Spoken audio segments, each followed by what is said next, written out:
I'm just going to run through these in alphabetical-ish order. Have my notes. Matt Brash, he's out of his brace. He's doing well. He's in Arizona.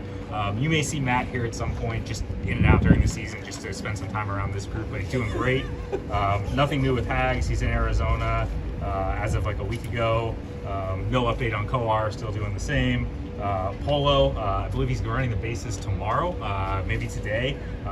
After that, they'll assess his readiness to go out on a rehab assignment. He's been down, for a while. He had the short stint of playing games, so I don't know how long that rehab assignment will be, but he'll go on some sort of rehab assignment. We'll work out the details and let you know what to do, assuming the running goes well. Santos, he's going through his progression. He's doing really well. Excited about it.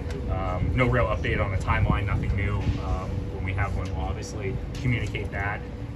Gabe is on or ahead of schedule in Arizona right now. He's doing plyo work. Feel really good about how he feels so far. Those are injuries that you don't really know how long could linger, and right now he feels good, so excited about that. Bryan Woo, MRI was clean. Feel really good about where Bryan is at. I don't know when we'll reinsert him into the rotation. Would anticipate early next week, but somewhat depends on how he feels. But MRI was great, and really, really happy with how everything looked. So that's a positive. Mooney is doing fine. He had an injection on Tuesday to try and knock out the last little bit of discomfort for him. He had an MRI and a bone scan. Structurally, he looks great. We just have to find a way to get through the soreness part, which is what the injection should handle. Would anticipate him being day-to-day right now, so I don't know that he'll be available tonight. It sort of depends on how he feels, but any day now, basically, he should be back. So happy with where Mooney is at and how he's progressing, and very happy with how the scans look, both the MRI and the bone scan. And then Ty, you guys have seen Ty moving around. Ty's doing great. Would anticipate today being the last day of sort of like limited baseball activities, and then he'll start to ramp up a little more.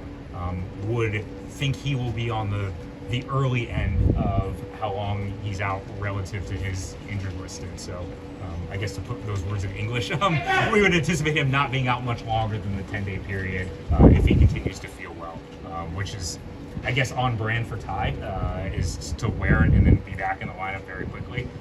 He's just a warrior and plays, and I would assume that that's would be the case on this one. Is that something that's going to heal, or is that something that it's going to deal with? I think he's probably going to have to deal with it to some degree. Pain tolerance is a part of Ty's game, and that's, I assume he'll just have to deal with some level of discomfort until it fully heals, but no concern about like further injury or re-injury, and he's progressed well so far. Justin, is Bryan going to start playing catch again? Yeah. So just go back to his progression and just kind of get ready? Yep. Wouldn't anticipate like a shutdown period or anything like that. He threw the other day. I'm losing track of my days, but he threw Monday or Tuesday, and just didn't feel perfect. And again, I think out of abundance of caution, Bryan is really a unique story. He just doesn't have the volume that major league pitchers have usually established in their career. So we went and did an MRI to make sure that we weren't missing anything, but we don't anticipate a shutdown period. And like I said, I don't have an exact date on when he will show up, but I would assume sometime next week he will be reinserted back into rotation. What do you want to see him do with that routine in between starts to maybe prevent this from happening again? It's a great question that I don't have a perfect answer to right now. I can grab that for you if you want. We're looking at a bunch of different things on how we can help him continue to maintain and improve volume over time, just to get used to the schedule that's required.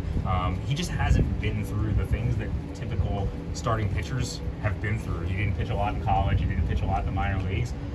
So for us, the number one thing is that he is healthy. He's so good. He's so unique. We want to make sure that he is healthy.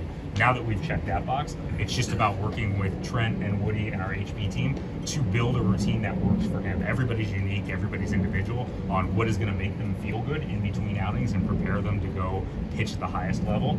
He's obviously pitching at a level that is really unique in this league right now, and we just need to help him and make sure that he is prepared to go do that on a regular schedule. But feel really good that he is healthy and that we will see him back soon. Because it was right in front of us and there were no walls, talking about in Oakland, we've seen Santos throw up the mound twice. Yep. What would, I know there have been other times, but how would you characterize what he is doing on the mound right now? Characterize it. Or describe it. Because it's not a bullpen, is it? Or is it a bullpen? I mean, those are bullpens. Yeah, okay. he's building volume in the bullpen to prepare himself to go face hitters. So that's where he's at right now. It's coming out better and better each time. He feels more and more comfortable each time. In between the bullpens or throwing sessions, he's throwing out to 105 feet. So again, he had a setback earlier. We don't want to push forward and risk a longer setback again, but feel really good that he is progressing towards facing hitters, and I anticipate you seeing him out here throwing bullpens in the coming days to get ready to do that. With Polo, is the running the bases sort of the last step that he needs to get through? Yeah, for sure. That's the last box he needs to check, and at that point we'll sit down and talk with Polo about where his comfort level is in terms of going to play in games and what he feels like he needs, and we'll work together on that. Justin, go ahead. With Bryan, I mean, in years past, you guys have found creative ways to like build in rest. I know the All-Star break is still a full month away, but you see something similar with him, like you did with George and Logan in recent years? I think all of our guys could use it, to be honest. I think we played like 40 games in 35 days, it feels like. We haven't had an off day in forever. It's just a weird quirk of the schedule that, essentially from the beginning of May until next Monday, we had one off day. So it's like 37 or 38 games with one off day. That's a lot. That's a lot for pitchers to go out there. Our guys pitch deep into the games, even as efficient as they are. They work hard, and making sure that we do the right thing for our starters has been really paramount to every thought that we have had as a front office, as a coaching staff, as a training staff. So I think all of our guys could use a couple days, and we're going to make sure that we treat those guys right and do the right thing for our season long term. Justin, given the uncertainty still with Bryan moving forward, like you don't know if it's going to be able to post all the time. Are you comfortable with the depth you have as starters? What I'm asking, you're not going to move Logan Evans back to starting now after you've already converted into relieving? We haven't discussed moving Logan back. I'm not going to say I'm comfortable with our starting pitching depth, because if I say that, then bad things will start to happen immediately. No one's ever comfortable. There's 30 teams in this league, and 30 teams will tell you they wish they had more starting pitching depth. I think our guys have done great. Jonathan Diaz was awesome for us last night. Emerson has been up here, and he's done a great job for us. And those guys have been huge in keeping the ball moving forward. We're going to need everybody this year. That's just a reality. I know that we're not going to use 5 or 6 or 7 starters for the year. We'll need 10 or 11 guys, because you do every single year. Do you have any confirmation if Bryan continues to go that he won't be doing further damage? Yes, his MRI was perfectly clean. Yeah. So we have no concern about him going back out there, because he has an existing injury right now. All right.